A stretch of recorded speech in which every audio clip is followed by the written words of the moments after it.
She saw him for the first time through a rain-streaked window, which felt fitting later, because nearly everything about that winter would be seen through some kind of glass. Windows, screens, the careful distance she kept between herself and things that frightened her. Margaret Calloway was 71 years old and had been the sole owner of Calloway Textiles for the past 18 years. Ever since her husband Edmund had died of a stroke in his office on a Tuesday afternoon, leaving her a company, a fortune she had never asked for, and a grief she had never finished. She was in the back seat of her car on Lexington Avenue at 7:40 in the morning, reviewing a quarterly report on her tablet, when her driver, a steady, quiet man named Oscar who had been with the family for 11 years, slowed at a red light outside a 24-hour diner. That was when she saw him. He was sitting at the counter, visible through the diner's front window, a cup of coffee in front of him that he wasn't drinking, and a stillness about him that didn't match the restless energy of a Manhattan diner at rush hour. He looked for just a moment exactly like her son, not approximately, not if you squinted. Exactly, the same slope of the shoulders, the same way of holding his head slightly tilted when he was thinking. The same crooked place where his left eyebrow had been split open at age 9 after a bicycle accident and had healed into a thin, pale line that most people never noticed, but that she had looked at for 19 years before he disappeared. Her son's name was Thomas Calloway. He had vanished 6 years ago on a business trip to Vancouver after a dinner meeting that had ended normally. He had texted her good night, said the deal had gone well, said he'd call her in the morning. He never called.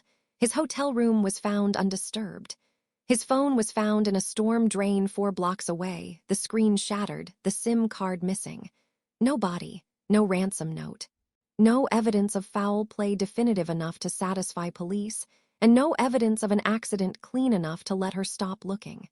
6 years, 2 private investigation firms, a Canadian detective who had become, against all professional norms, something like a friend, because he had refused to close the file even after the department reclassified it as a cold case.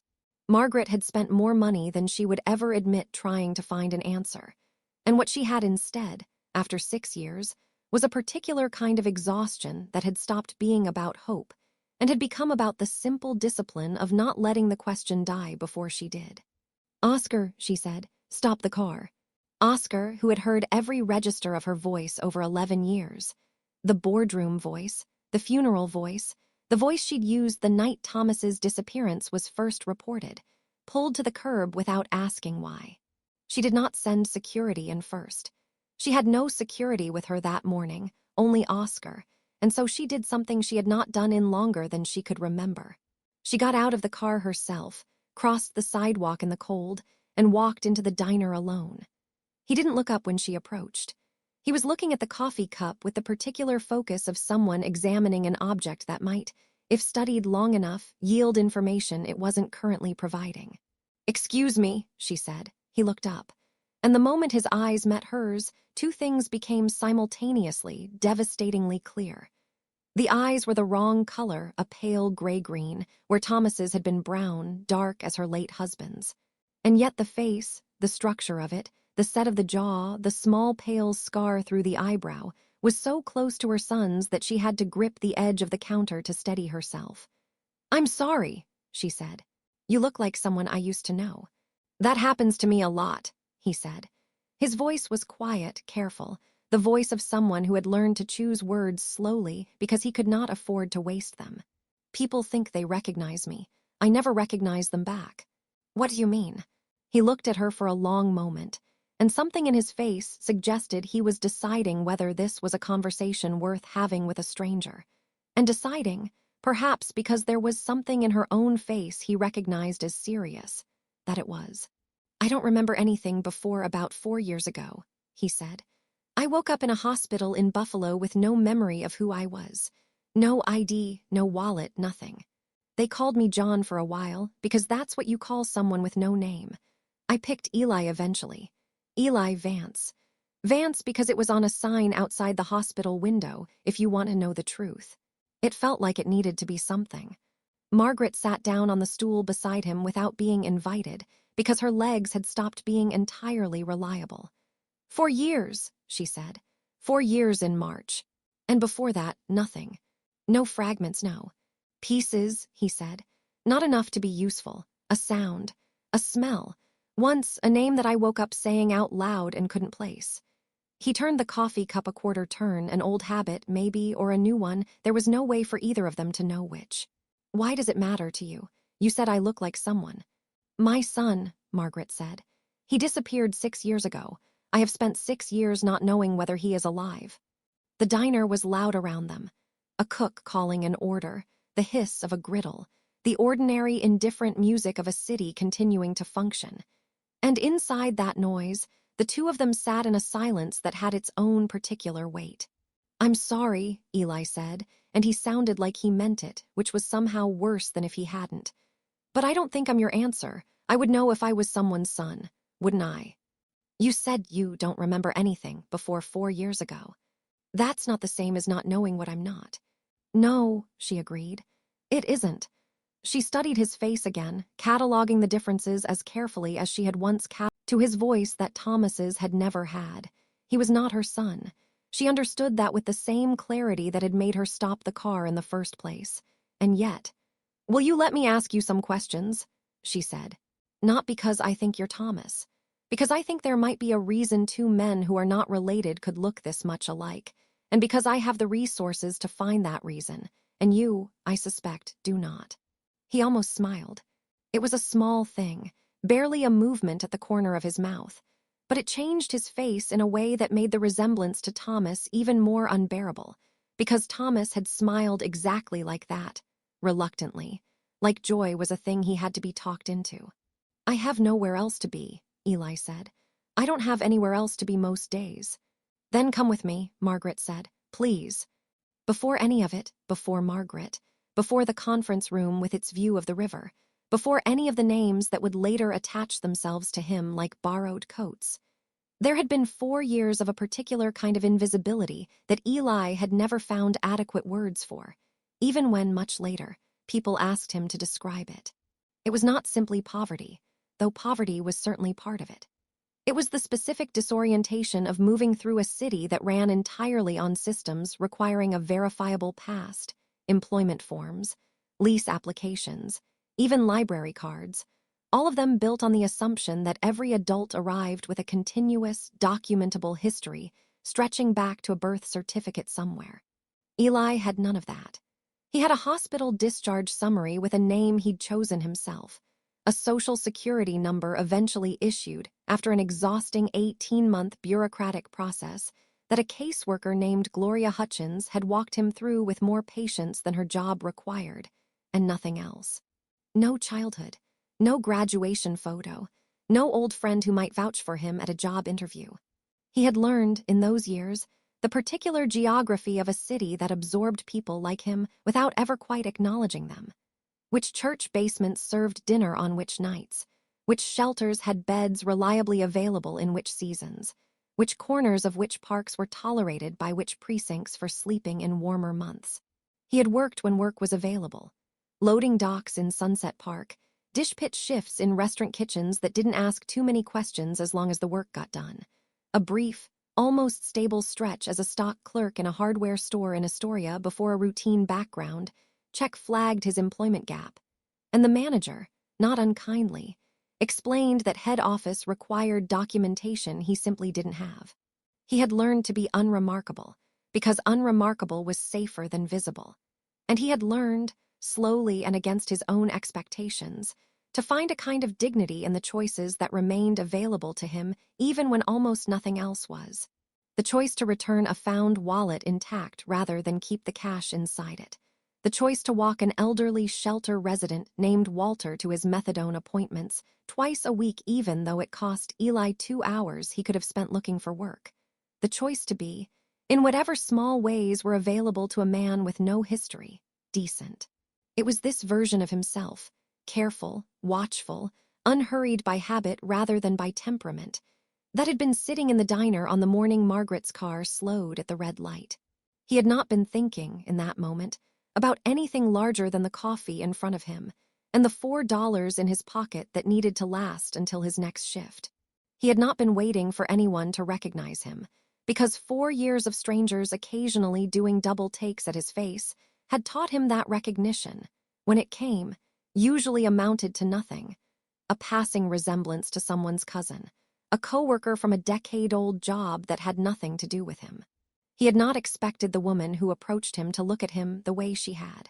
Not with the mild, fleeting curiosity of someone noting a resemblance, but with the particular, devastated stillness of someone encountering a ghost in broad daylight. Margaret did not take him to her home. She had learned, over 6 years of following leads that mostly led nowhere, the value of containing a situation before understanding it, not out of distrust of Eli specifically, but out of a general, hard-earned caution about hope. She took him instead to a private office at Callaway Textiles, a conference room with good light and a view of the East River, and she made 2 phone calls before she did anything else. The first was to Dr. Ann Whitfield, a neuropsychologist who had consulted for Margaret twice before, in the early frantic months after Thomas vanished, when Margaret had briefly entertained and then discarded the theory that her son might have suffered some kind of breakdown and walked away from his own life. Dr. Whitfield had been thorough, kind, and ultimately not useful, because there had been no patient to examine. Now there was. The second call was to Daniel Reyes, the investigator who had stayed on Thomas's case longer than anyone, including Margaret herself, had expected him to. Daniel had a particular gift for finding the seams in official stories, the places where paperwork didn't quite match reality, and Margaret had learned to trust his instincts even when they led somewhere inconvenient. Eli sat through both calls without comment, looking out at the river, his hands folded in his lap in the manner of someone accustomed to waiting in rooms that did not belong to him. "You don't ask many questions," Margaret observed after she'd hung up the second call. "Questions don't usually get me anywhere," Eli said. "I've asked a lot of them over 4 years. Hospitals, shelters, a detective in Buffalo who looked at my case for 3 weeks, and then told me, not unkindly, that adults without families who don't want to be found are not high priority for a department that's understaffed for the families who do want to be found." He said this without bitterness, as a simple fact rather than a grievance, which struck Margaret as its own kind of information about who he was. "What do you do?" she asked. "For money? For a place to live?" "I work," he said. "Warehouse mostly, sometimes kitchens.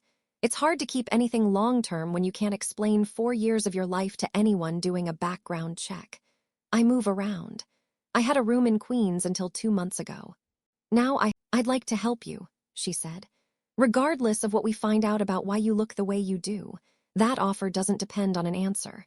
"I don't need charity," Eli said, and there was an edge in it now, the first sign of something sharper underneath the careful stillness. "It isn't charity," Margaret said. "It's a job. I happen to need someone to help catalog an archive of old textile patterns in our company library, work that requires patience and attention to detail and absolutely no resume. I'll pay you appropriately, you'll have a place to live for the duration, and in exchange, you'll let Dr. Whitfield run some assessments and let Daniel ask you some questions about Buffalo. That is the entire arrangement." Eli looked at her for a long moment, weighing this the way he seemed to weigh everything, slowly and without performance. "Okay," he said. Dr. Whitfield arrived within the hour and spent 3 hours with Eli in a smaller room down the hall, running through a series of cognitive assessments that Margaret did not fully understand the mechanics of, but understood the purpose of well enough. Separating genuine amnesia from fabrication, and genuine amnesia of one kind from another. When she emerged, she found Margaret in the conference room, the river going gray under a sky that had started, finally, to rain. "It's real," Dr. Whitfield said, without preamble, because she knew Margaret well enough by now to know that preamble was a courtesy Margaret didn't want. "Whatever happened to him, the memory loss is not performed. The pattern is consistent. He's retained procedural memory, language, general knowledge, the capacity to learn. What he's lost is autobiographical, the specific narrative of who he is, who he knew, what happened to him before a certain point. That's consistent with significant trauma, most commonly a head injury combined with severe psychological stress, sometimes both contributing." Could the injury have been from an accident, a fall, something that could have happened to a man in transit between two cities? It's possible, Dr. Whitfield said carefully. I'd want medical records from the Buffalo Hospital, if they still exist, to know more. But Margaret, she paused in the way of someone about to say something she knew would not be welcome. I want to be honest with you.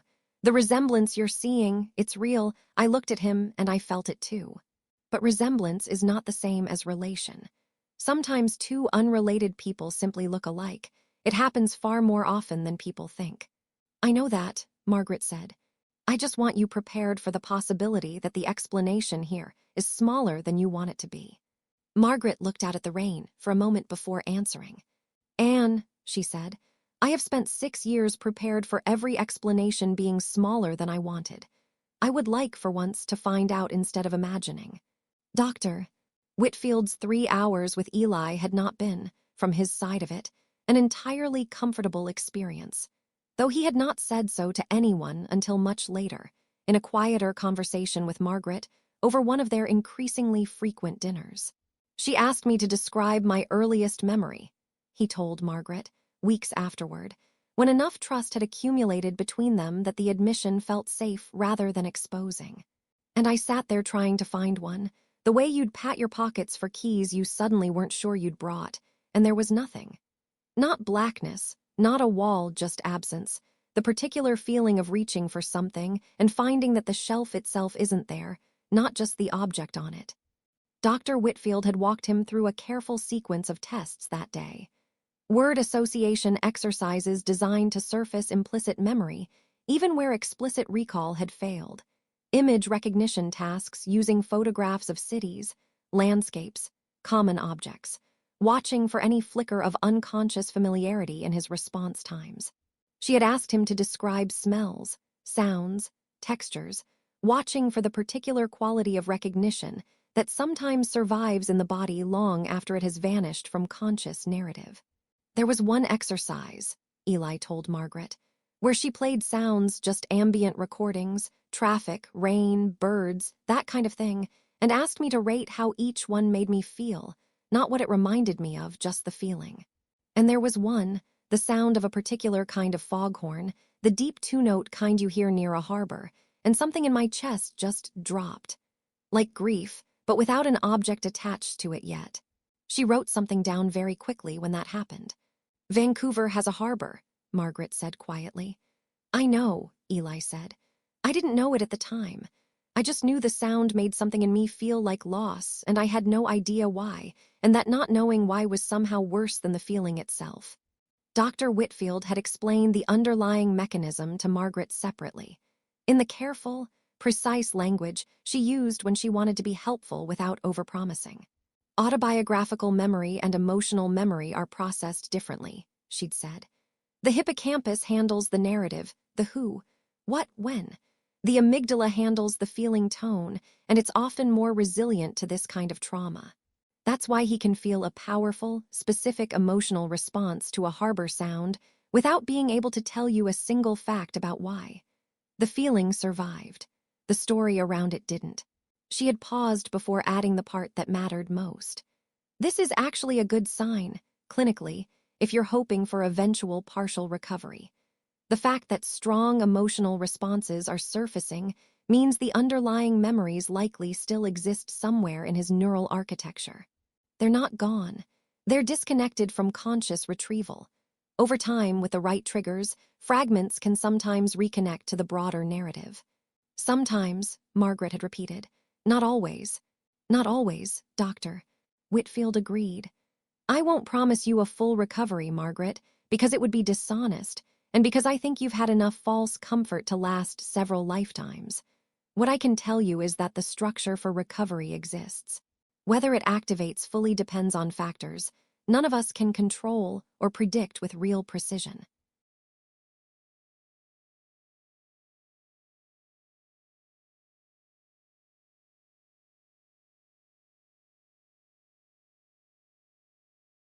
It was this conversation, more than any single piece of evidence Daniel later assembled, that had quietly shifted something in how Margaret approached the months that followed. Not a guarantee that Eli would ever fully remember who he had been, but a permission, finally, to hope for it without that hope being foolish. There was another piece of the past that surfaced during this period, one that had nothing directly to do with Eli's memory and everything to do with a history Margaret had never fully examined. The fact that her late husband, Edmund, had known the senior Ashworth family decades earlier, in a connection so old and so faded from active memory that it took Daniel's research to resurface it at all. Edmund served on an industry advisory panel in the 90s with Charles Ashworth.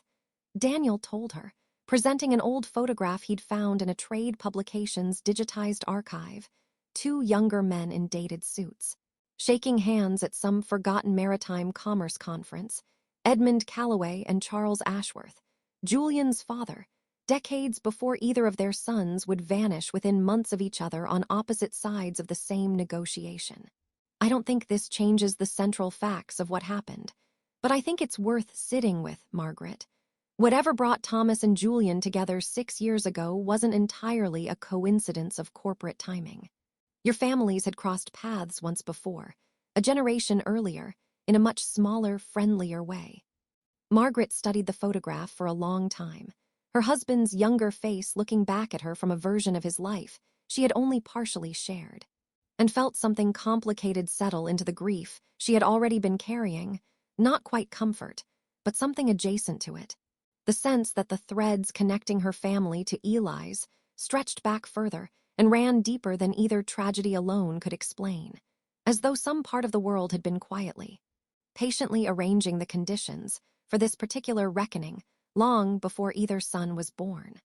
Edmund would have liked him, she said finally, looking up from the photograph toward the window, toward the city outside it. Eli, he had no patience for pretense, and Eli has none in him to offer. Edmund would have respected that immediately.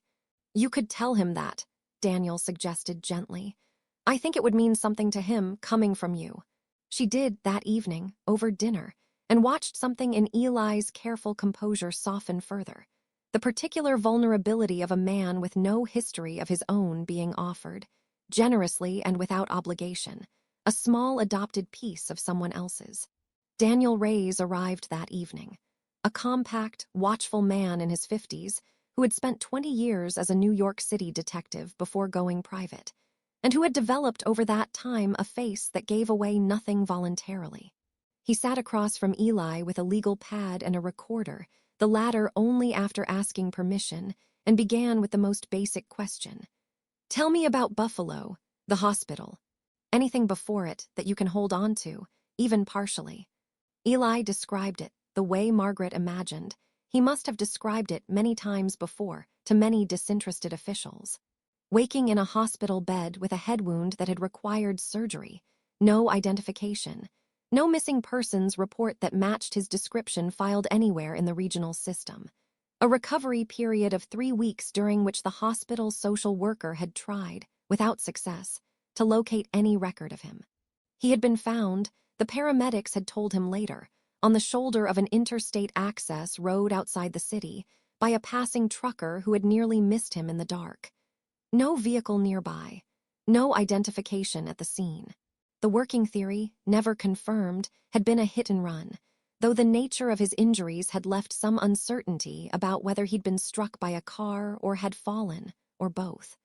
What's the earliest fragment you have? Anything, even something that doesn't make sense. Eli was quiet for a moment. Cold, he said.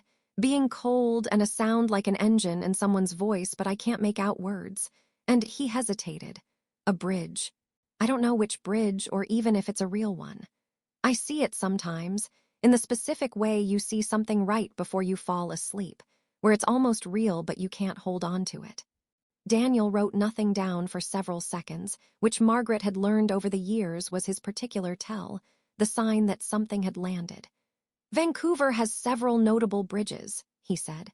Lyons Gate, the Granville Street Bridge. Was your son's hotel near either of those, Margaret? Near the Granville Bridge, Margaret said, and her voice had gone very quiet. 3 blocks.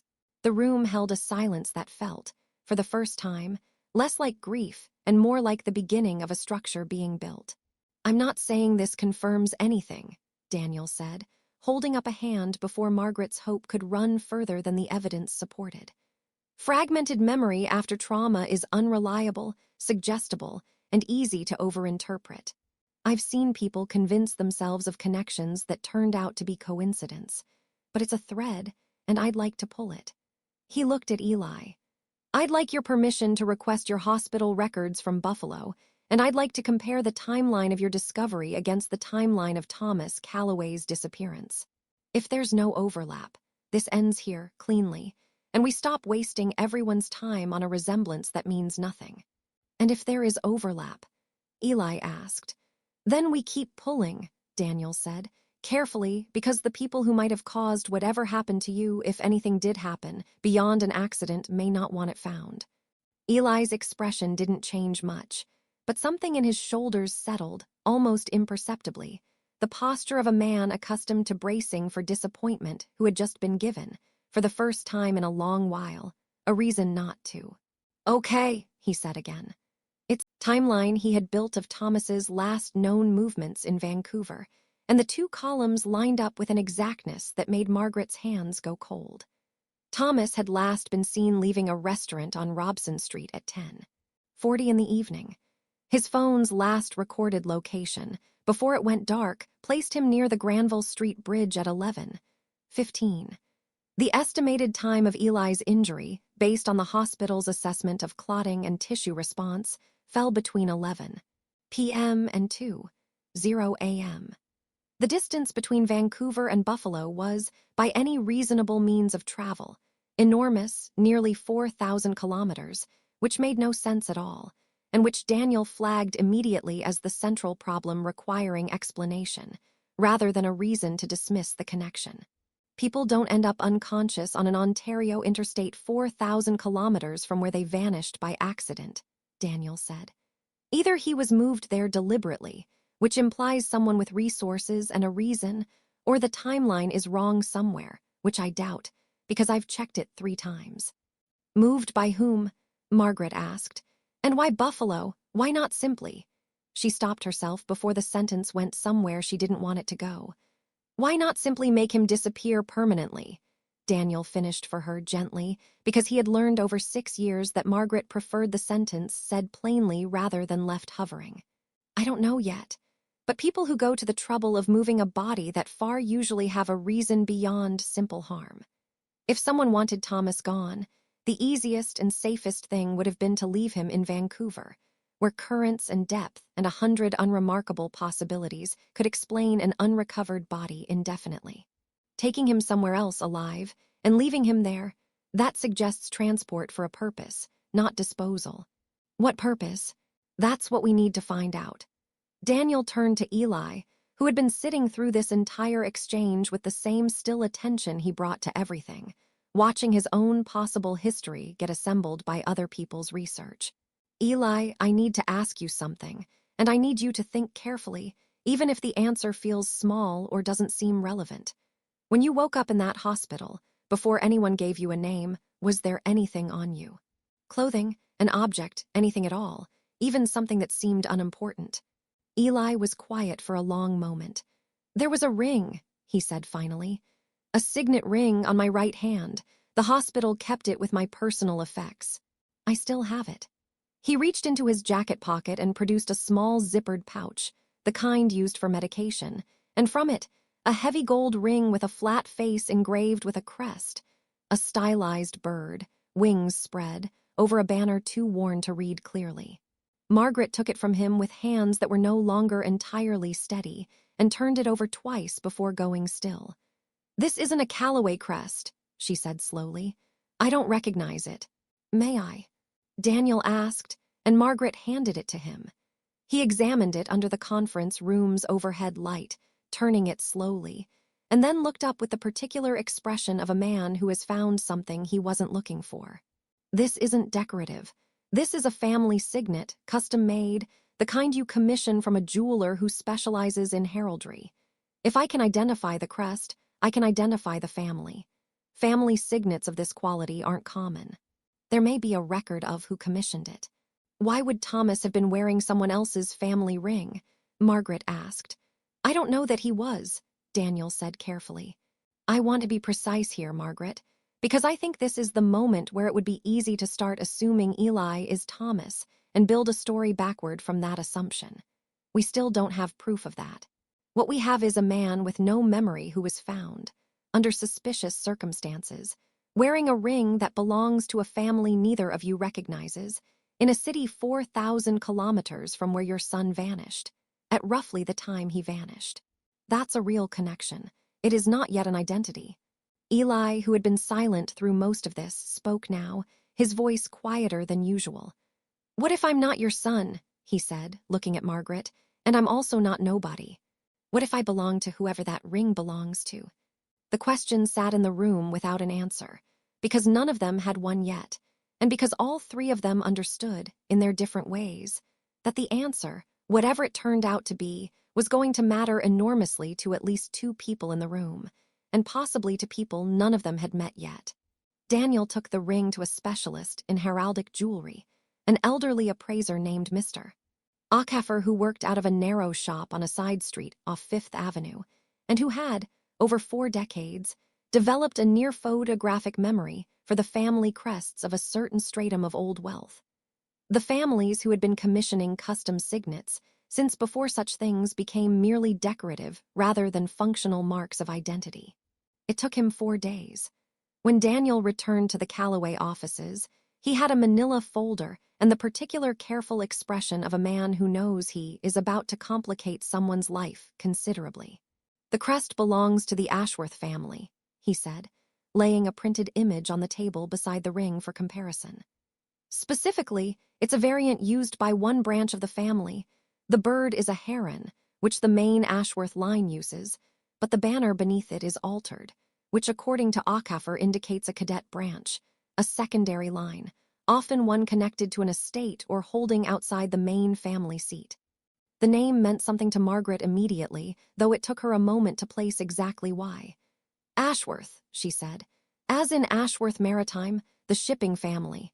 The same, Daniel said. Specifically, this variant crest traces, according to Ackafer's records, to a man named Charles Ashworth, who managed a private shipping subsidiary out of Vancouver until his death 11 years ago. His branch of the family was somewhat estranged from the main Ashworth line. There was, apparently, some falling out 2 generations back over an inheritance dispute, the kind of thing old families don't discuss publicly, but that people in Ackafer's line of work hear about eventually. Did Charles Ashworth have children? Margaret asked, and her voice had taken on a carefulness that suggested she already suspected the answer mattered enormously.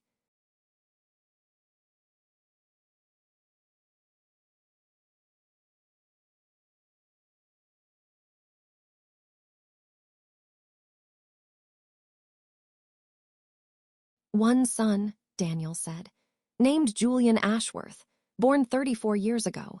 According to public records, Julian inherited his father's shipping subsidiary and ran it for several years before selling it, quietly, to a competitor 6 years ago. He paused for effect, though it wasn't necessary, because Margaret had already done the arithmetic. 6 years ago, within 2 months of Thomas's disappearance. And after the sale, Julian Ashworth essentially vanishes from public record. No further business filings, no social presence, nothing. The room was very quiet. Eli had picked the ring back up off the table and was turning it slowly between his fingers, looking at it as though it might, if he looked hard enough, finally explain itself. You think I'm Julian Ashworth, he said. It wasn't quite a question. I think it's possible, Daniel said. I think it's also possible the ring came into your possession some other way, stolen, found, given to you by someone else entirely, and the resemblance to Thomas is exactly what Dr. Whitfield warned us about, a coincidence we're building a structure on top of because we want there to be a structure. He looked between Eli and Margaret. I'd like to find someone who knew Julian Ashworth personally. A photograph would settle this faster than any amount of speculation. How do we find someone like that quietly? Margaret asked. If something happened to this man, if his disappearance wasn't voluntary, then whoever caused it may still be paying attention to anyone asking questions about him. Carefully, Daniel said, which is what I do. It took another 9 days to locate a photograph, and the person who finally provided one was not who any of them expected. A woman named Renata Solis, who had worked as Charles Ashworth's executive assistant for the final 6 years of his life, and had stayed on briefly afterward to help Julian manage the transition before the company was sold. Daniel found her through a professional networking site, working now at an unrelated logistics firm in Seattle, and approached her with the kind of careful, non-alarming framing he had perfected over 2 decades of asking people uncomfortable questions. He was helping a family locate a missing relative, and he believed Julian Ashworth might have information, or might himself be connected. Renata Solis agreed to a video call, and partway through it, after Daniel had asked his preliminary questions and built enough trust to ask the real one, she pulled up an old company photograph from an archived employee newsletter.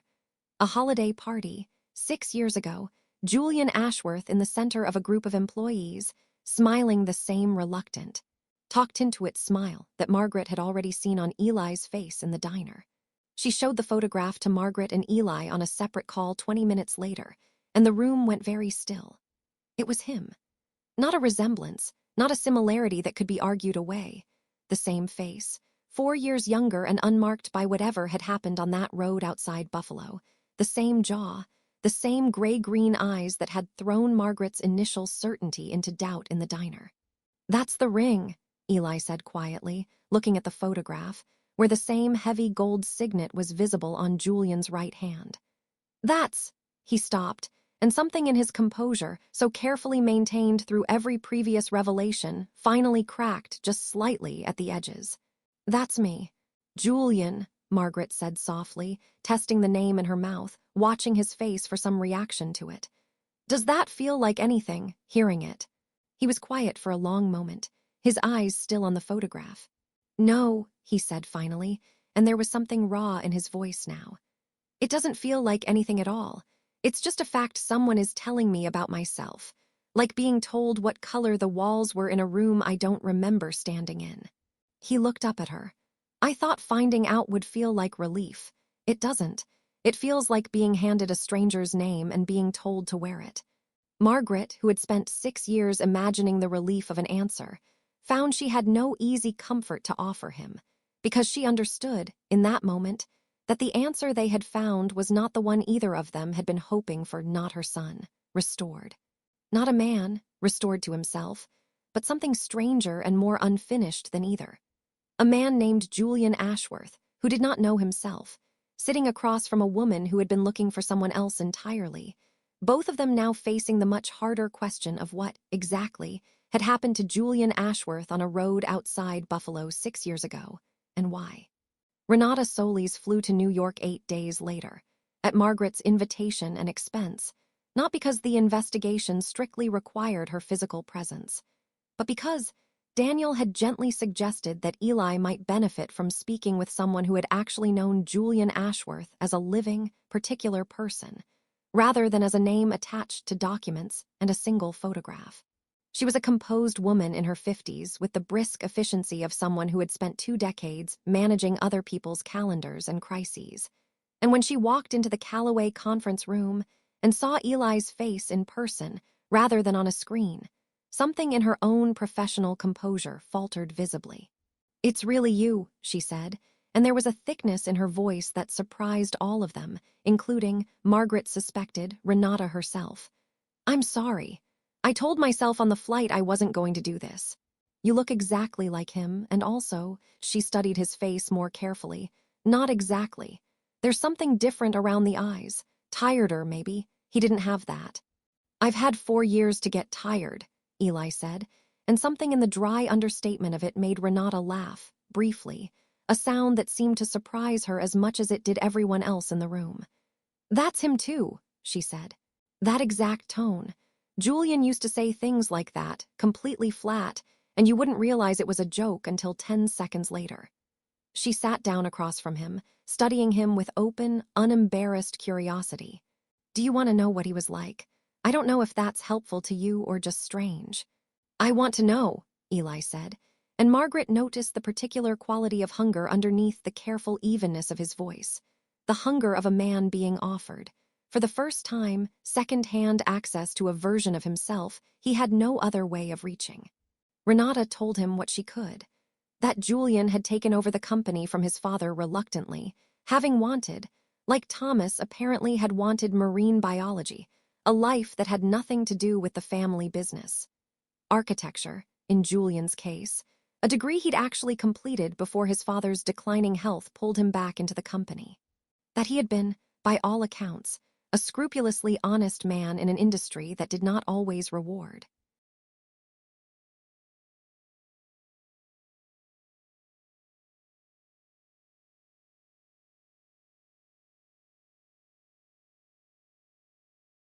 Scrupulous honesty, the kind of executive who insisted on reading contracts in full himself rather than trusting summaries, a habit that had apparently been the very thing that led him to discover the shipping discrepancy in the first place. He had a fiancée, Renata added, more carefully now, watching Eli's face for his reaction. A woman named Sophie Reyes, no relation to your investigator before you ask. I already wondered the same thing. They were supposed to be married the spring after he disappeared. She waited almost 2 years before she finally accepted there wasn't going to be an answer, and then she moved to Portland. I still have her contact information if you wanted it. I don't know if she'd want to hear from you or whether you'd want to reach out, given... She gestured vaguely at the entirety of his circumstances. Given everything. But I thought you should know she existed, at least. That somebody was waiting for you for a long time, too, on a different coast, in a different kind of grief than Margaret's, but a real one. Eli was quiet for a long moment, turning the ring on his finger. I don't know what I'd say to her, he admitted. I don't remember her. I don't remember loving her. If I reached out, I'd be a stranger wearing her fiancé's face, telling her things about herself that other people told me. That might be true, Renata said gently. But she spent 2 years hoping for exactly this, even after she stopped letting herself hope out loud. I think she'd rather know, even if knowing is complicated, than keep wondering for the rest of her life. People generally do, in my experience. The not knowing is almost always worse than the difficult answer. It was advice that would prove, weeks later, useful in ways neither of them anticipated in that exact moment. Though for now, Eli simply nodded, filed the name away the way he filed away every fragment of a life he was slowly, painstakingly reassembling from other people's memories rather than his own, and thanked her for coming. We're not done, Daniel said quietly, into the silence. Finding out who you were is not the same as finding out what happened to you, and I don't think those are separate questions. I think someone took Julian Ashworth out of his life on purpose. Around the same time your son disappeared from his, Margaret, and I don't believe that's a coincidence either. The connection, when Daniel finally found it, was not dramatic in the way Margaret had braced herself for. It was a contract, a small, unremarkable line item in a much larger transaction, the kind of detail that survives in filed paperwork because no one ever expects anyone to go looking for it. Callaway Textiles, it turned out, had been in the early stages of acquiring a logistics partner 6 years ago, a deal Thomas had been overseeing personally because he had wanted, in the last year of his life before he vanished, to prove to his mother and to the board that he could run a complex negotiation without his mother's name attached to every decision. The logistics partner under negotiation had been a subsidiary of Ashworth Maritime, Julian Ashworth's company. They were negotiating with each other, Margaret said slowly, reading through the documents Daniel had assembled, her voice carrying the particular stillness of someone absorbing something that rearranges everything she thought she understood about her son's final months. Thomas and Julian, they would have met. They would have spoken directly, probably more than once. More than once, Daniel confirmed. I found 3 separate calendar entries in Thomas's old assistant's records, meetings with Julian Ashworth, 2 in Vancouver, 1 here in New York, spanning about 4 months before both of them disappeared. He laid out a final document, a printed email chain he'd obtained through a contact at Callaway's own legal department who hadn't realized, 6 years ago, that the emails she was archiving as routine correspondence would matter this much later. And in the last exchange between them, 11 days before Thomas vanished, Julian wrote something that I think you both need to see. Margaret read it.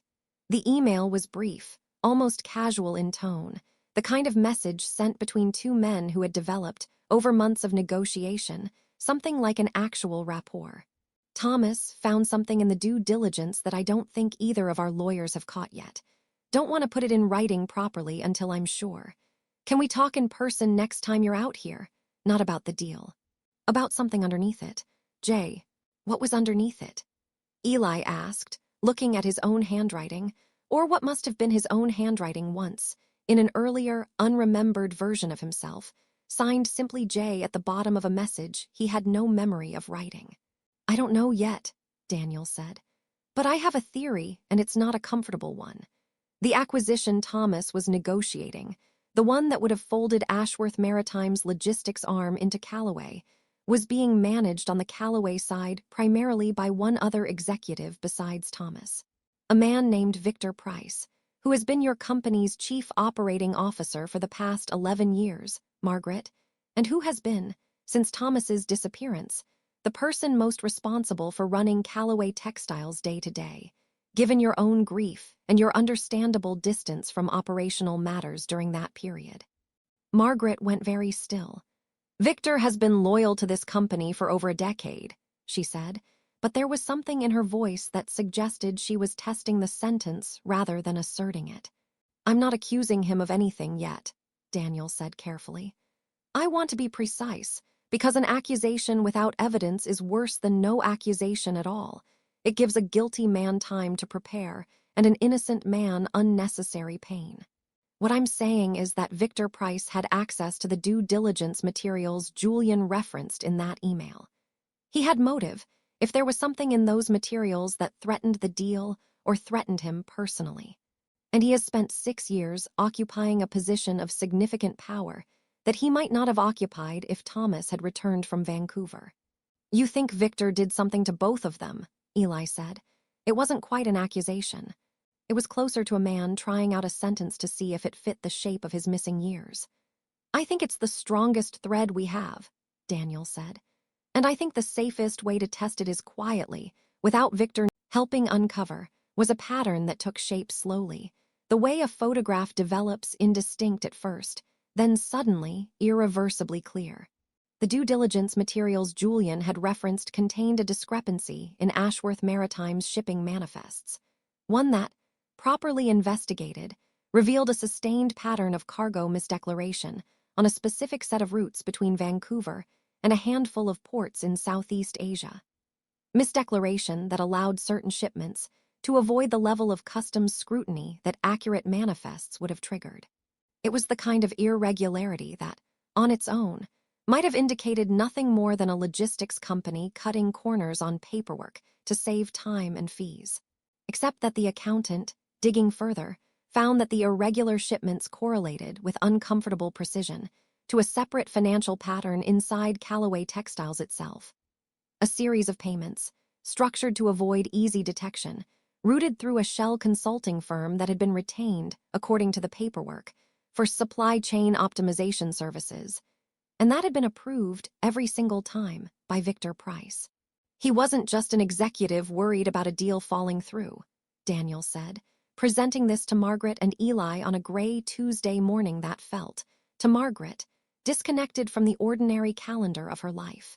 He was using Ashworth Maritime's shipping routes for something else entirely, something that required inaccurate manifests, and that Julian discovered in the due diligence process, and that Julian was apparently planning to discuss with Thomas, not as a deal point, but as a serious problem. What was he shipping? Margaret asked, though something in her face suggested she had already begun to guess and did not want to be right. I don't know yet specifically, Daniel said. But the routes, the structuring of the payments, the level of care taken to obscure the financial trail, this isn't supply chain mismanagement. This is the architecture of something people go to prison for. And if Julian found it and told Thomas, and Thomas, being someone you've described to me as scrupulous to the point of being occasionally difficult, decided he was going to do something about it rather than quietly let the deal die, then both of them became a problem for whoever was running this. Not separately, at the same time, for the same reason. Eli, who had been turning the signet ring over in his hands throughout this entire conversation, the way Margaret had noticed he did whenever the conversation reached its hardest edges, finally spoke. "So we weren't taken because of who we were," he said slowly. "We were taken because of what we'd found out." "I think so," Daniel said. "I think Thomas told Julian he was going to report the discrepancy, or take it to the board, or otherwise make it Victor's problem in a way Victor couldn't survive. And I think Victor, or someone working for him, decided that the only way to stop that from happening was to remove both of you from the situation entirely, in a way that would look, to anyone investigating later, like two separate, unconnected disappearances rather than one coordinated act." "Why didn't he kill us?" Eli asked, and the question landed in the room with a bluntness that none of the careful corporate language preceding it had quite prepared anyone for. If he was willing to go that far to protect whatever this was, why leave either of us alive? It was Margaret, surprisingly, who answered. "Because killing is harder to hide than disappearance," she said quietly. "A body raises questions that absence doesn't. A missing person can be a runaway, an accident, a man who simply walked away from his own life. There are 1,000 mundane stories that explain an absence, and people, even grieving people, even investigators, eventually run out of energy to keep disbelieving the mundane explanation. A body demands an answer. An absence merely invites speculation, and speculation, given enough time, exhausts itself." Daniel nodded slowly. "That's consistent with what I'd expect from someone careful enough to structure payments the way Victor did. He's not a man who takes unnecessary risks. Killing two visible, connected men would have triggered exactly the kind of sustained investigation he couldn't afford. Disappearing them, quietly, separately, in ways that didn't obviously connect, bought him 6 years of exactly what he needed. Time and your grief, Margaret, which kept you focused on finding Thomas rather than auditing your own company's shipping contracts." The cruelty of that observation sat in the room for a long moment before anyone spoke again. "What happened to Thomas?" Margaret finally said, and her voice had changed register entirely, dropping into something that had nothing left in it of the boardroom, the careful executive composure she had maintained through 18 years of running a company alone. "If they separated us, sent Julian to Buffalo alive, what did they do with my son?" Daniel did not have an easy answer, and the absence of one was its own kind of answer, sitting between them in the silence that followed. "I don't know," he said finally, "but I think Victor does, and I think it's time we found out exactly how much he knows before he realizes how close we are to asking him." That night, alone in the penthouse she had shared with Edmund for 30 years, and then, after his death, with only her own grief for company, Margaret allowed herself something she had carefully rationed over 6 years of investigation. She let herself sit with the full, unmanaged weight of what the day's revelations meant, rather than immediately converting it into the next actionable step.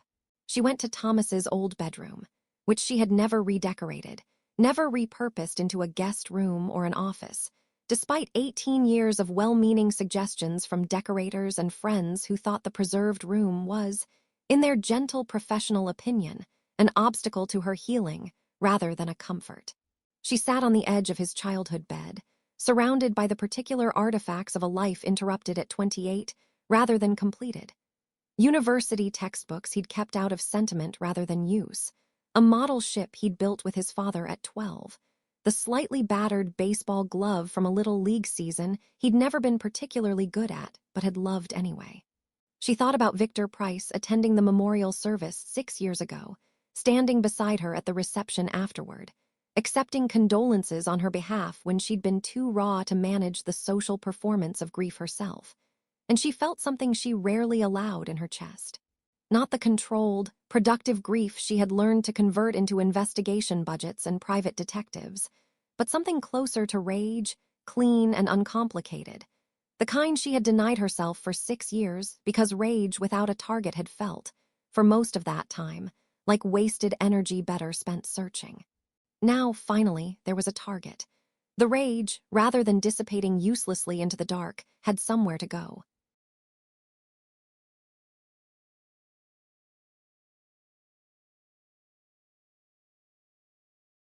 She did not cry, not that night. The tears would come later, after the search team, after the funeral, after the particular permission that only a confirmed truth could provide.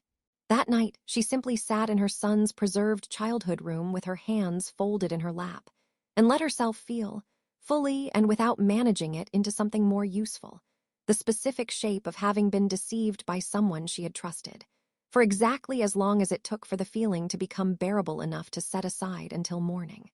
That night, Eli dreamed, or remembered, though for weeks he had stopped trying to distinguish between the two, since the line between them had never once been clean.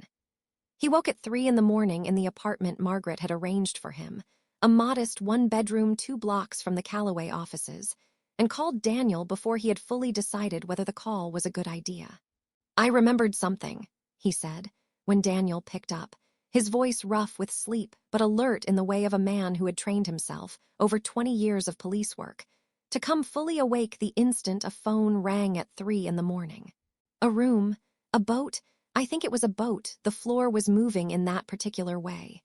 There was a man standing over me. Not Victor, I don't know what Victor looks like, I've never seen a photograph. But there was a man, and he was on the phone and he said something. I keep hearing it. What did he say?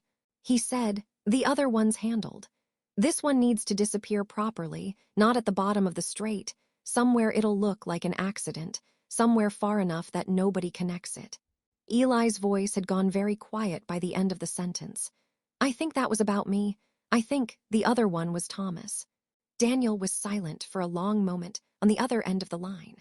"I need you to write that down exactly, right now, while it's fresh, every detail you can remember about the room, the man's voice, anything," he said. "And Eli, I need you to understand that a recovered memory like this, on its own, isn't evidence a court will weigh heavily. Memory under trauma is reconstructive, not like a recording, but it tells us where to look. It tells us, the other one's handled, is a phrase someone used about your brother, and handled is a word people use when they mean something they don't want to say plainly." "You think Thomas is dead," Eli said. It wasn't a question, not really. It was the thing none of them had said aloud yet, despite all 3 of them having privately arrived at it weeks ago. "I think," Daniel said carefully, "that we need to prepare Margaret for that possibility without telling her it's certain, because I don't have certainty, and I won't give her false comfort or false despair. What I have is a sentence remembered by a man recovering from severe trauma 4 years after the fact. It matters. It is not yet proof." Margaret took the news with the same controlled stillness she had brought to every revelation of the past 2 months. But Daniel, who had spent 6 years learning to read the small signs beneath her composure, saw something in her hands, a faint, persistent tremor she usually managed to suppress. That told him the stillness was costing her more than usual. "If he's dead," she said, after a long silence in her study, where the 3 of them had gathered with the particular hush of people discussing something too large for an office, "I need to know it properly. Not as a possibility I carry for the rest of my life, the way I've carried it for 6 years. I need to know, and I need to know who did it, and I need them to answer for it in a courtroom where the answer is recorded permanently, where it can't be undone or minimized or quietly settled." "That's exactly what I intend to give you," Daniel said. "But Margaret, I need you to understand something about how we get there. Victor Price has spent 6 years building a position that depends entirely on nobody asking these questions. The moment he suspects we're asking them, he will move to protect himself, and a man with his resources and his head start has more ways to do that than we'd like. We need to gather everything, every document, every account, every possible witness before he knows we're looking. The instant we tip our hand, the trail gets harder, not easier." "How long?" Margaret asked. "I don't know yet," Daniel admitted. "But I'd rather take the time and build something that survives a courtroom than move fast and lose him to a destroyed hard drive and a well-timed resignation." Eli, sitting in the corner of the study with the signet ring turned over and over in his hands, the gesture so habitual now that Margaret had stopped noticing it, except in moments like this one, finally spoke. "I want to help," he said. "Not just sit in an apartment cataloging textile patterns while you build a case around me. I was there. Whatever happened, some part of me was in that room. I want to be useful to finding out what happened to my... He stopped, the word catching, because the word that wanted to come next, brother, was one he had no memory of earning the right to use, no childhood of fights and forgiveness behind it, only a fact handed to him by other people's research. To finding out what happened to Thomas, he finished instead. You already are useful, Daniel said.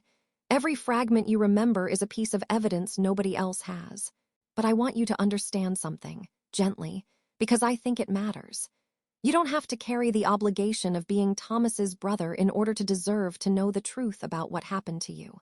You can want this for yourself, separately, without it being a debt you owe him. Eli looked at him for a long moment, something working behind his careful expression. I don't know how to separate those things yet, he said honestly. Maybe I will eventually. Right now they feel like the same wanting. The investigation that followed consumed 11 weeks, and during them, Margaret watched Eli change in small, accumulating ways that had nothing to do with memory returning, and everything to do with a man slowly, cautiously allowing himself to occupy a life that had stability in it for the first time in 4 years. He moved from the modest one-bedroom into a larger apartment Margaret offered without much ceremony, an offer he initially refused, and then, after a week of consideration, accepted with the same careful provisional trust he extended to everything. He stopped, after the second month, glancing at exits in restaurants the way Margaret had noticed him doing in their early meetings, a habit she suspected belonged to years of sleeping in places where the exits mattered.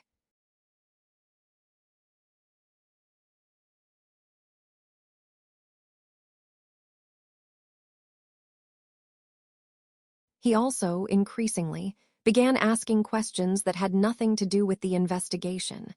About Thomas, about what he had been like, about the small specific texture of a brother he had never consciously known he had.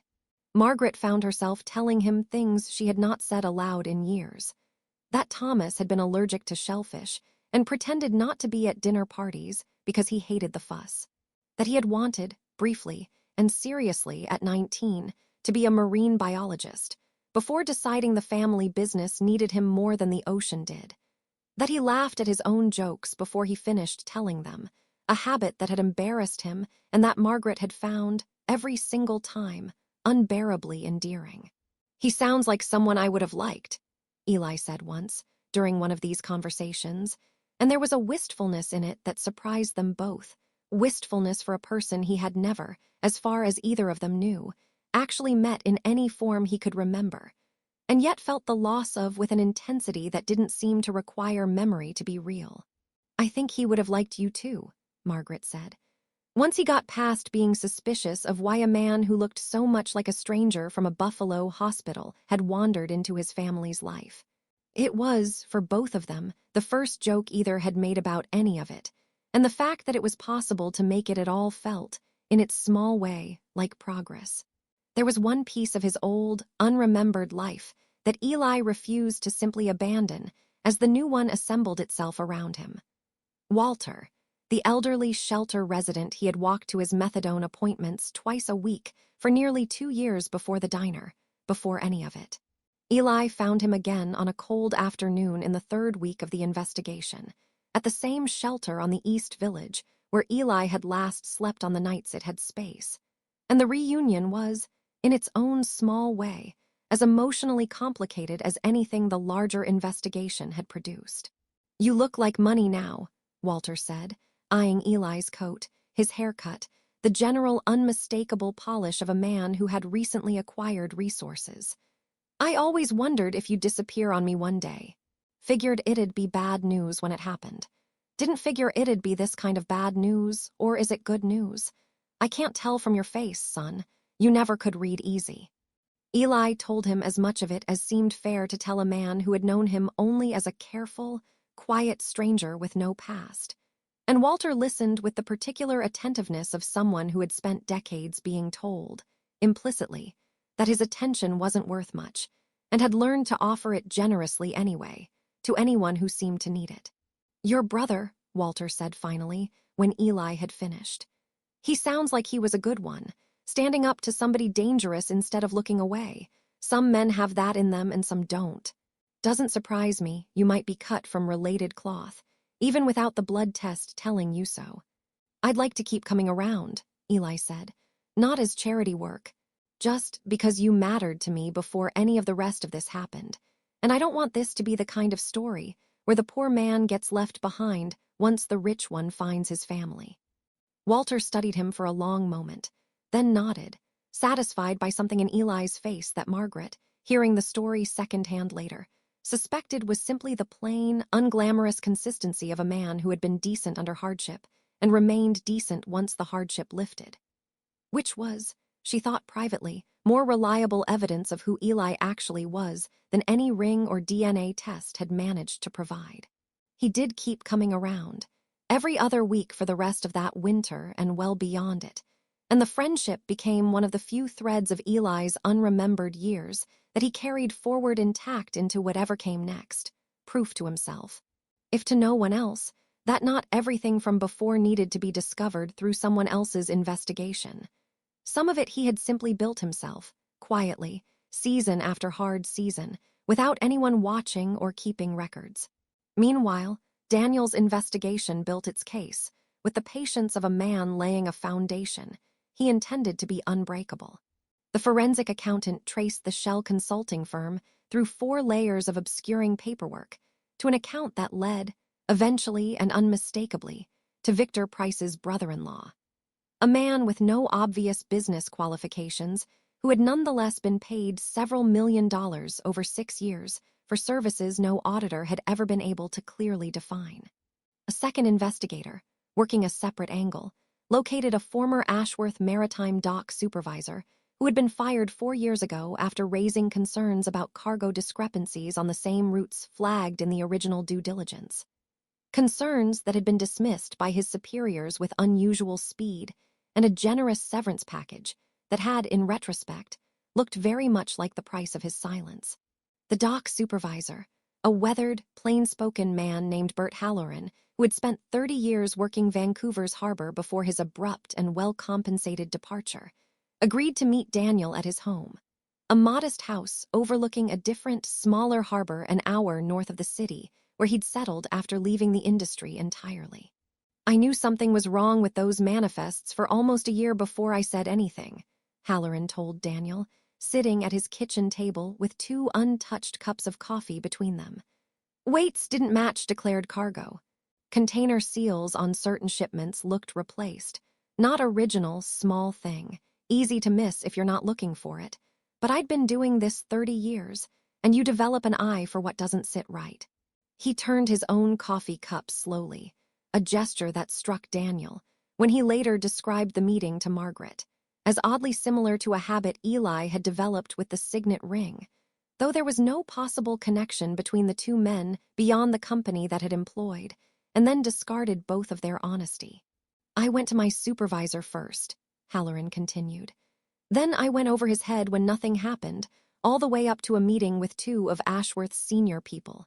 Within a week, I had a severance offer on my desk that was 4 times what my contract entitled me to, with a non-disclosure agreement attached that was thicker than anything I'd signed in 30 years of work. I took it.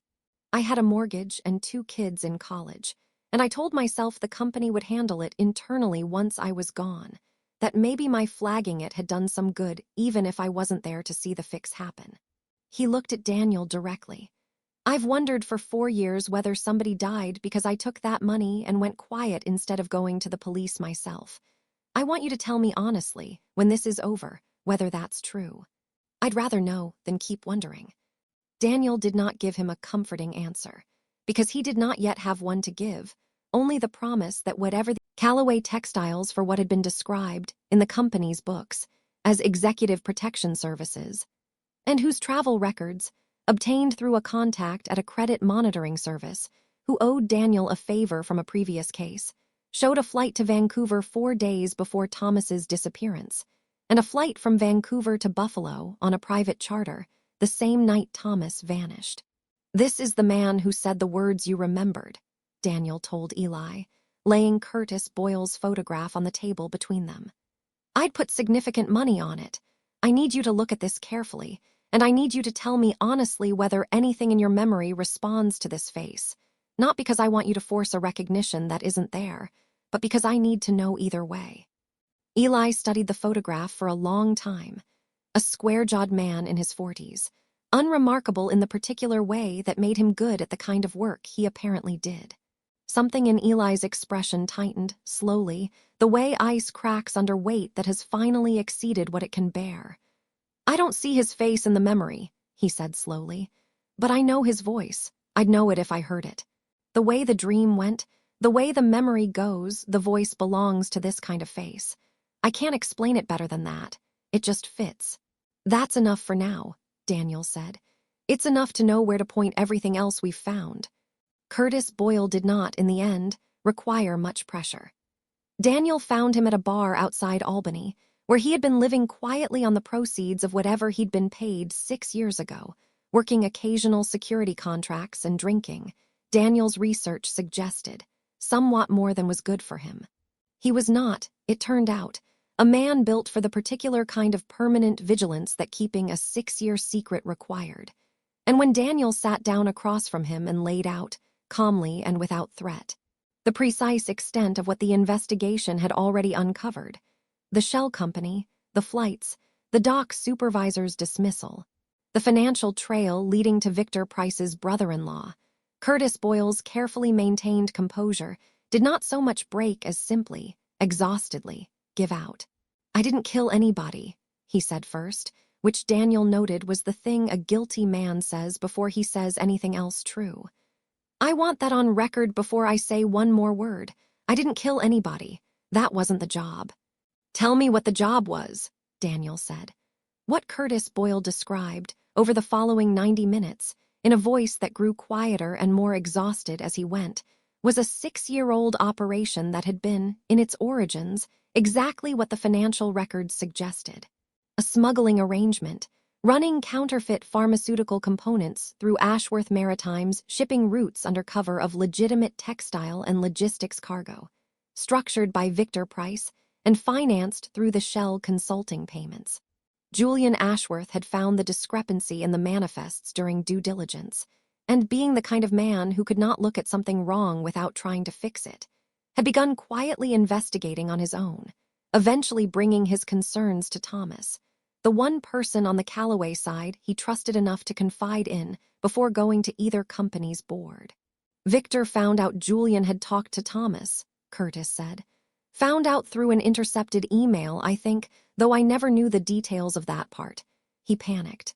Not in a stupid way. Victor doesn't do stupid panic. He does careful panic, which is worse, honestly, because it means he thinks it all the way through before he acts. Curtis rubbed his face with both hands. "He told me he needed both of them removed from the situation, quietly, in a way that wouldn't trace back to him or to the company. He was very specific that he didn't want bodies. Bodies get investigated properly. Disappearances get investigated for a while, and then they get filed away." "What happened in Vancouver?"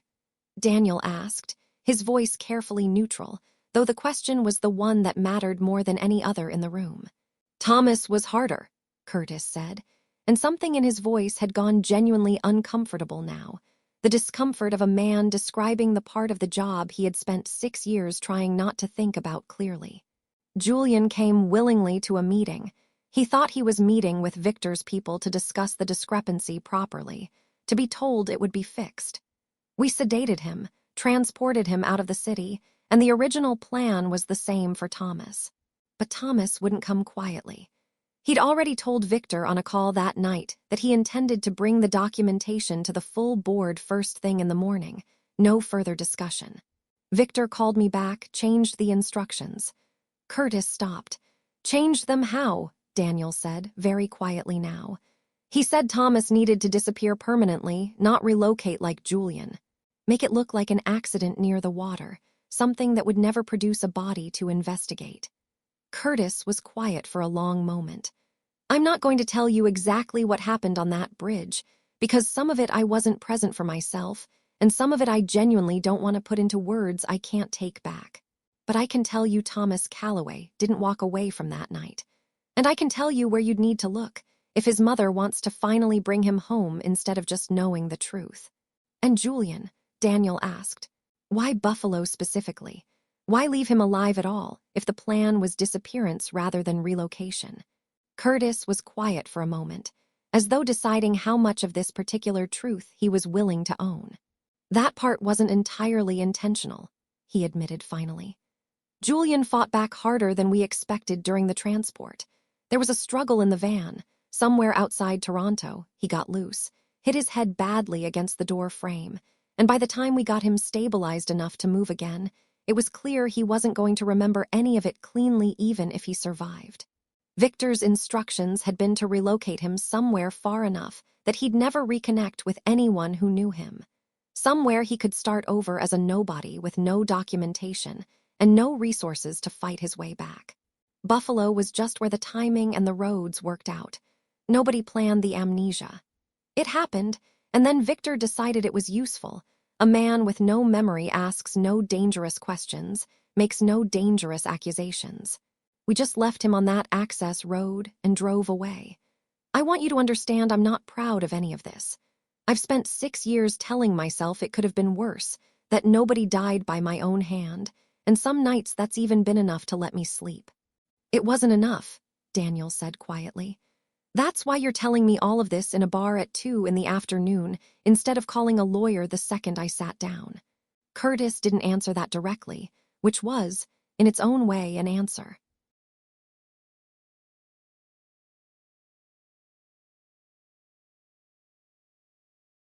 Margaret received this news in her study, with Daniel delivering it in person rather than over the phone, because some things he had learned over 20 years deserved to be said to a person's face, however much harder that made it for everyone involved. Eli sat beside her, having insisted on being present, and when Daniel finished, the room held a silence different from every silence that had preceded it in the past 11 weeks.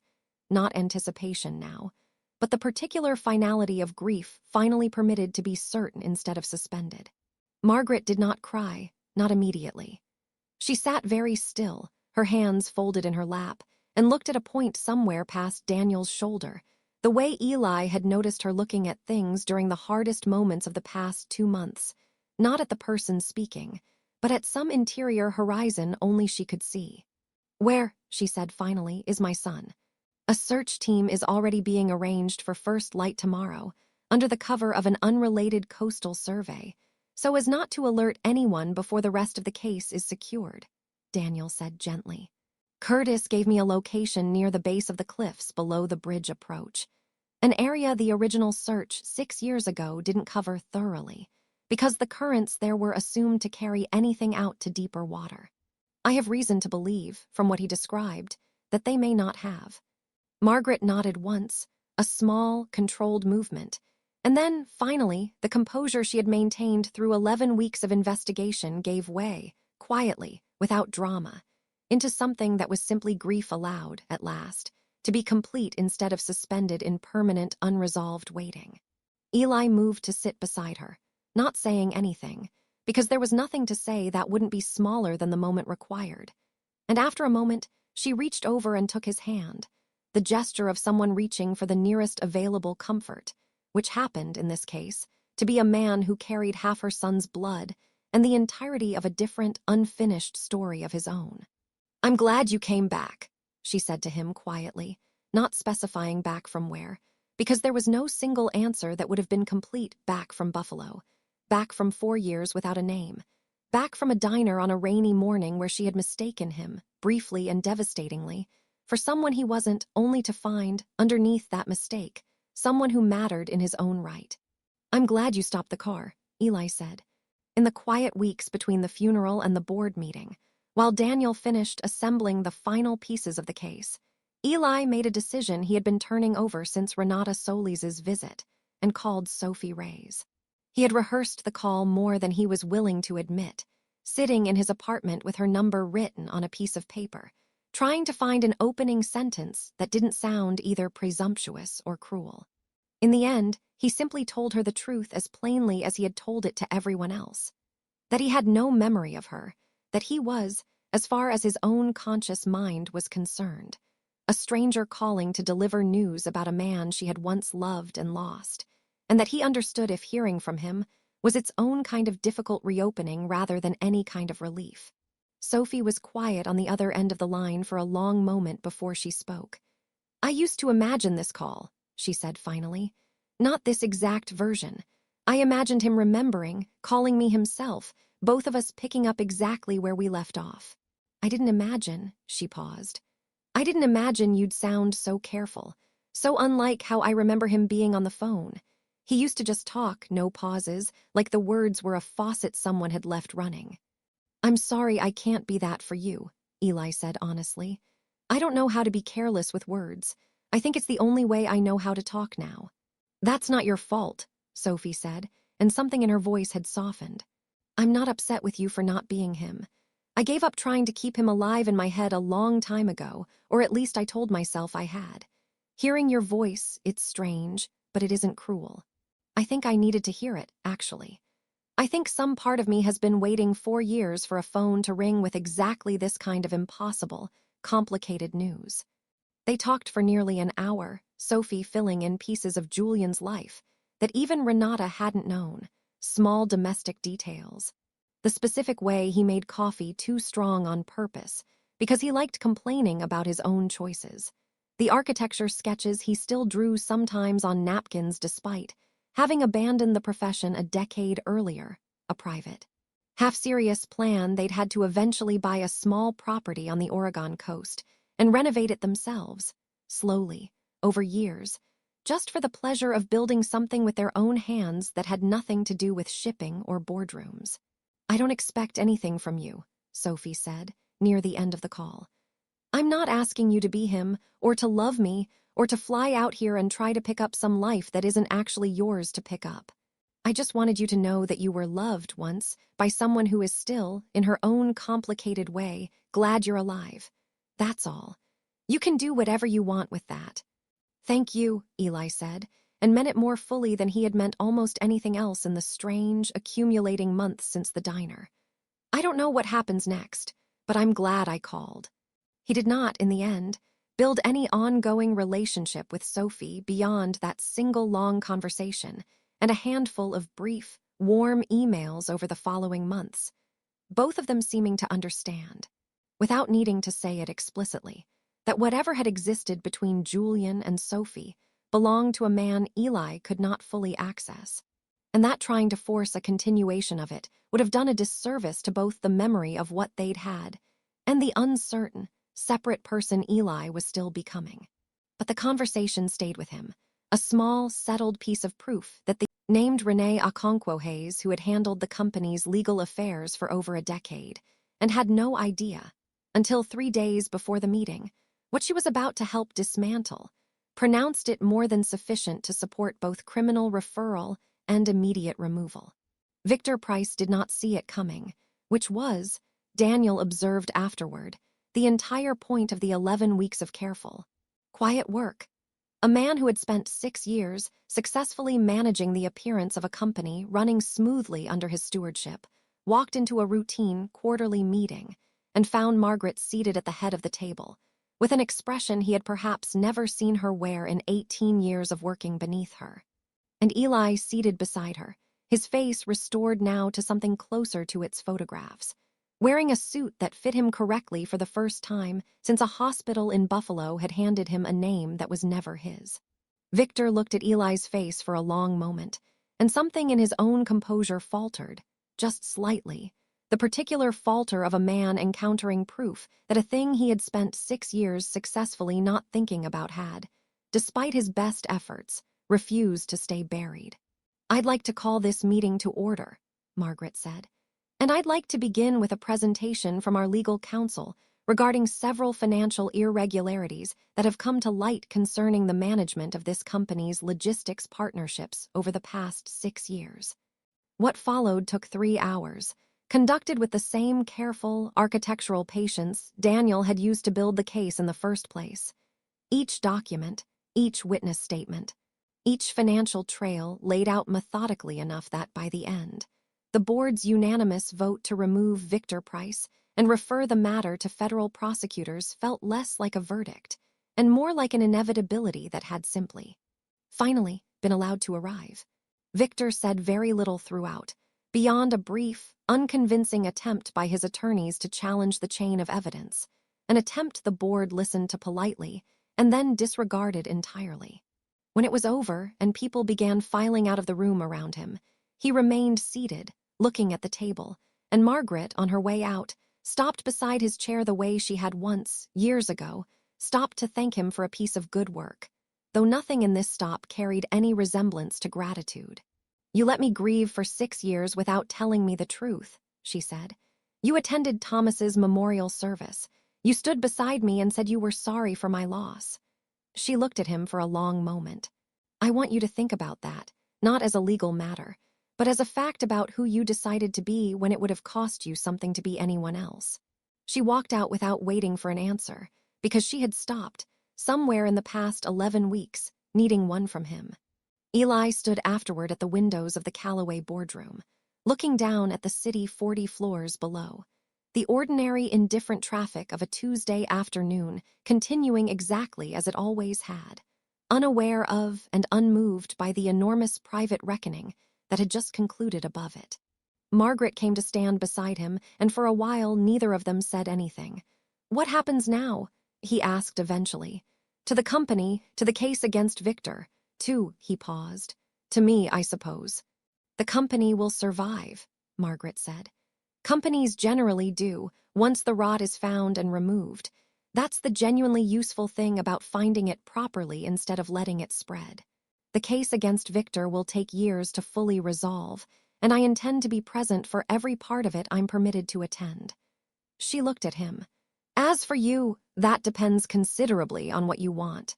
You have an inheritance waiting in Vancouver, an entire Ashworth family history that exists independently of anything that happened to you here. People who may remember Julian even if Julian doesn't remember them. You're free to go find that, if it's what you want." "And if it isn't?" he asked. "If what I want is something closer to here?"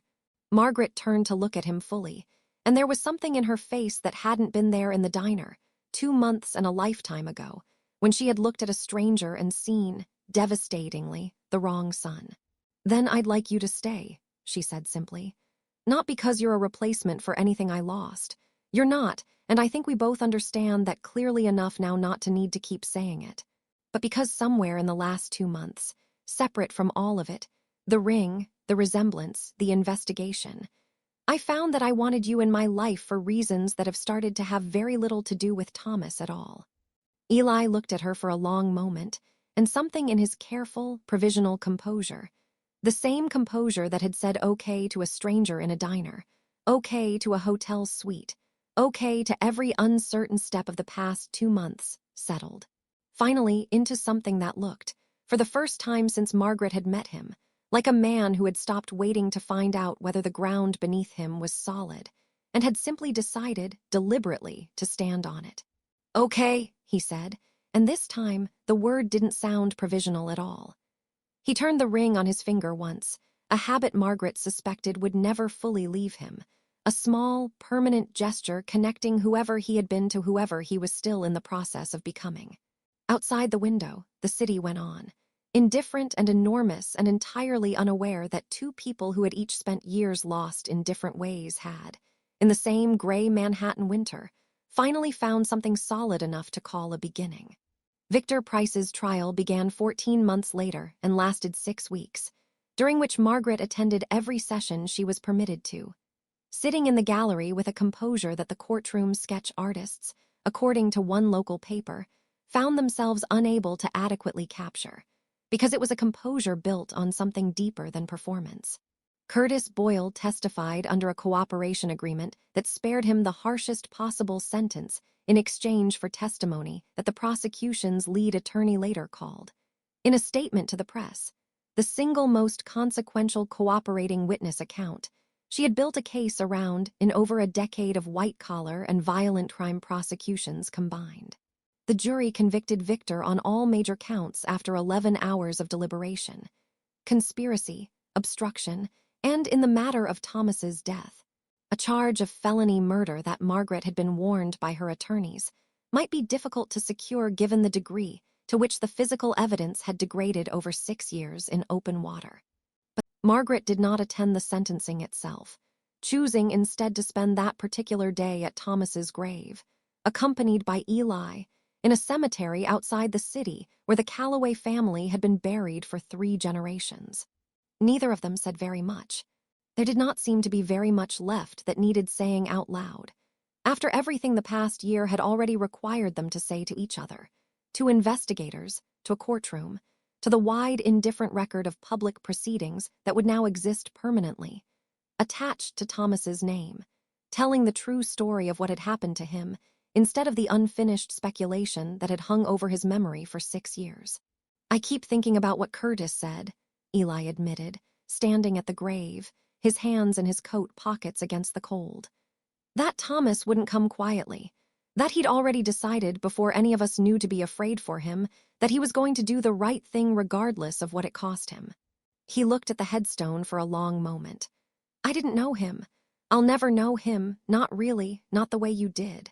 But I think I understand him a little, in the small way you can understand someone through the shape of the decision they made at the end."